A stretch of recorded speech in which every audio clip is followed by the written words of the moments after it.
오늘 각종 사건, 사고 소식을 전해드리는 포인트 뉴스입니다. 첫 번째 소식입니다. 최근 서울 서대문구에서 초등학생들을 유괴하려 한 사건이 있었죠. 경기 광명시에서도 여자 초등학생을 유괴하려 한 10대 남학생이 경찰에 긴급 체포됐습니다. 서승택 기자입니다. 경기도 광명의 한 아파트 단지에서 유괴 시도가 발생한 건 지난 8일 오후 4시 20분쯤. 10대 남성 A군은 초등학교 저학년 B양을 따라가 엘리베이터 같은 층에서 내린 뒤 목을 조르며 끌고 가려고 했습니다. B양은 큰 소리로 울며 저항했고 A군이 그대로 달아나면서 미수에 그쳤습니다. 신고를 받고 출동한 경찰은 CCTV를 확인한 뒤 동선을 추적해 5시간 20여 분 만에 A군을 붙잡았습니다.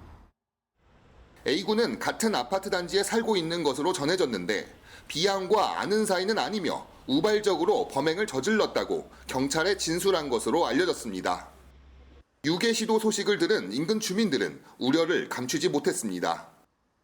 개구리 소년 생각도 나고 그래서 한동안 좀 아이들 관련해서 이런 일이 없었던 걸로 기억하는데 요새 갑자기 또 어수선해져가지고 안 그랬으면 좋겠죠. 앞서 지난 4일 서울 서대문구에서도 초등학생 유괴 미수 혐의로 20대 남성 3명이 긴급 체포됐습니다. 이들은 홍은동의 한 초등학교와 인근 주차장 주변에서 차량을 이용해 초등학생들에게 접근해 집에 데려다 주겠다고 유인했으며 2명에 대해서는 구속영장이 청구됐으나 법원에서 기각됐습니다. 경찰이 초등학교 등하굣길 순찰을 강화하고 적극적인 대응을 예고했지만 유괴 시도가 잇따르면서 학부모 불안이 이어지고 있습니다. 연합뉴스TV 서승택입니다. 경기 광명시에서 귀가하던 초등학생을 끌고 가려 한 10대 고등학생에 대해 경찰이 구속영장을 신청했습니다.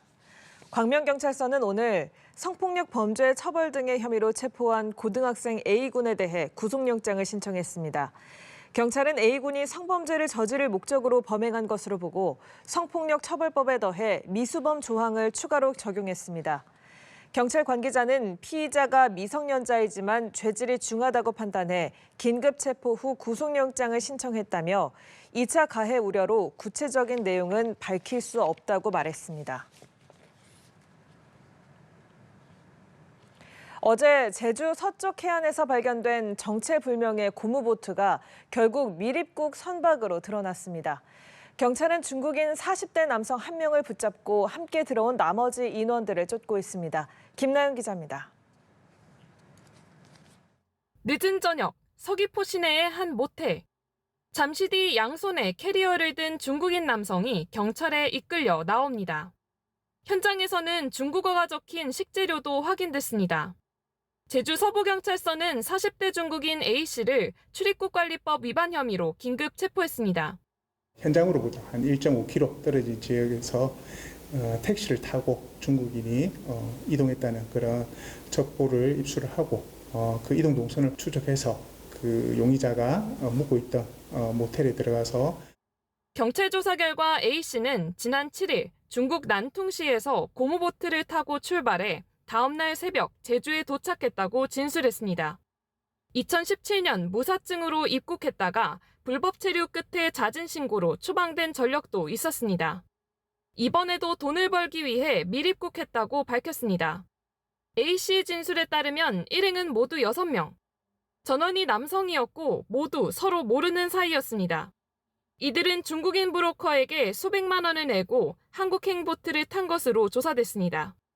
한편 체포 당시 A씨와 함께 현장에 함께 있던 50대 중국인 여성도 불법 체류자로 경찰에 붙잡혀 출입국 외국인청으로 인계됐습니다.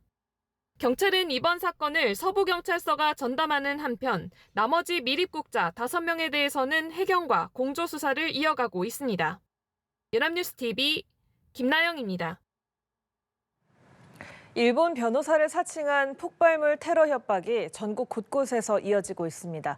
그러나 해외 발신이다 보니 용의자 추적이 쉽지 않은데요.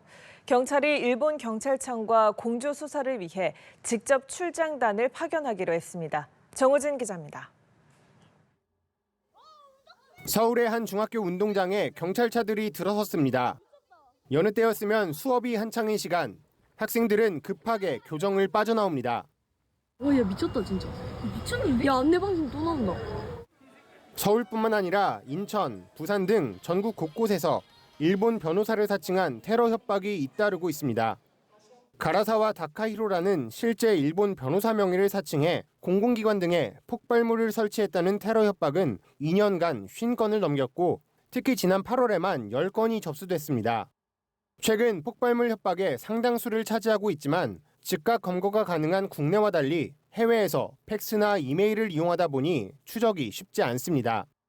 인터폴 공조와 함께 미국, 일본의 법 집행기관과 직접 소통해온 경찰은 좀처럼 수사에 속도가 나지 않자 일본으로 직접 수사 출장단을 파견하기로 했습니다. 경찰청 사이버수사심의관을 단장으로 서울경찰청 사이버수사대장과 담당 수사팀으로 구성된 출장단은 10일부터 사흘간 일본 경찰청을 찾아 실질적 공조 방안을 논의할 계획입니다. 경찰은 테러 협박으로 인한 폐해가 심각하다는 점을 무겁게 받아들인다며 신속한 피의자 검거를 약속했습니다. 한편 국가경찰위원회는 폭발물 등 공중협박과 112 거짓 신고에 대한 처벌 수위를 높이는 방안을 지난 1일 의결했습니다. 경찰은 민사상 손해배상 청구액의 실효성을 높이는 방안을 검토해 범죄를 억제한다는 방침입니다. 연합뉴스TV 정호진입니다.